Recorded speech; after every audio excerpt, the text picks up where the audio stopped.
गांव के सुदूर कोने में एक छोटी सी दुकान थी, जिसकी छत टीन की थी और दीवारें मिट्टी की। इस दुकान का मालिक था रामू, एक गरीब लेकिन ईमानदार दुकानदार। उम्र लगभग 45 साल, चेहरे पर मेहनत की लकीरें, आंखों में सच्चाई की चमक और जीवन में संघर्ष की कहानी। उसका जीवन सरल था, लेकिन उसकी आत्मा महान। शुरुआत की कठिनाई। रामू बचपन से ही गरीबी में पला बढ़ा। पिता एक मजदूर थे और माँ दूसरों के घरों में काम करती थी। पढ़ाई लिखाई का ज्यादा मौका नहीं मिला, लेकिन रामू ने जीवन से कभी शिकायत नहीं की। किशोर अवस्था में ही पिता का देहांत हो गया और रामू को घर की जिम्मेदारी उठानी पड़ी। उसने गांव में छोटी मोटी मजदूरी की, लकड़ियां काटी, खेतों में काम किया, जो भी हाथ में आया। कुछ सालों बाद रामू ने सोचा कि क्यों ना एक छोटी सी किराने की दुकान खोली जाए। उसके पास न पूंजी थी, न व्यापार का अनुभव, लेकिन उसके पास था विश्वास, मेहनत और ईमानदारी। उसने कुछ पैसे उधार लिए और गांव के चौराहे के पास एक झोंपड़ी में दुकान शुरू की। ईमानदारी ही पूंजी बनी। शुरुआत में ग्राहक कम आते थे, क्योंकि गांव में पहले से ही 2 बड़ी दुकानें थीं। लेकिन रामू ने कभी ग्राहकों के साथ धोखा नहीं किया।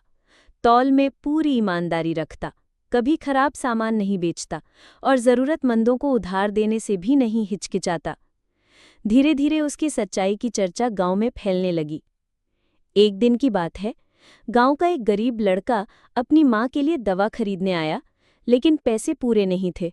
रामू ने बिना सोचे दवा दे दी और कहा, बेटा, जब हो सके तब पैसे दे देना। इंसान की जान पैसों से बड़ी होती है। उस दिन से गांव वालों का भरोसा और भी बढ़ गया। मुश्किलें कम नहीं थीं। जहां एक ओर लोग रामू की ईमानदारी की तारीफ करते, वहीं दूसरी ओर गांव के कुछ बड़े दुकानदार उससे जलने लगे। वे उसके खिलाफ अफवाहें फैलाने लगे। रामू नकली सामान बेचता है, वो उधारी में लूटता है।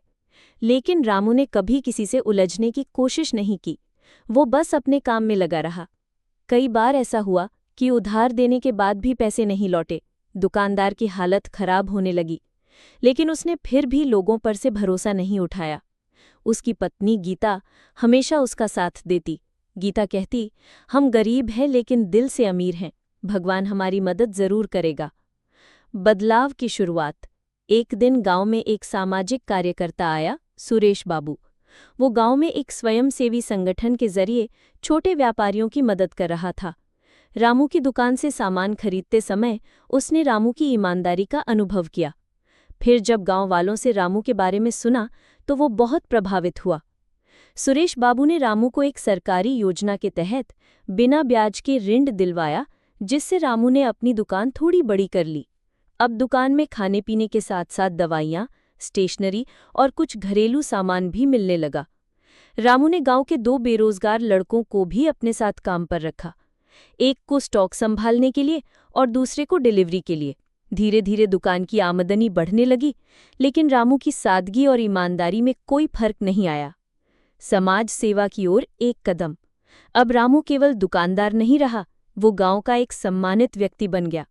उसने निर्णय लिया कि जो मुनाफा उसे हो रहा है, उसका एक हिस्सा वो समाज की भलाई के लिए देगा।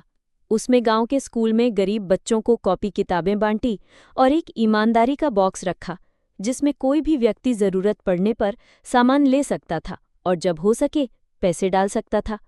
ये पहल पूरे जिले में चर्चा का विषय बन गई। जिला कलेक्टर ने रामू को ईमानदारी पुरस्कार से सम्मानित किया और उनकी दुकान को मॉडल ग्रामीण दुकान घोषित कर दिया गया।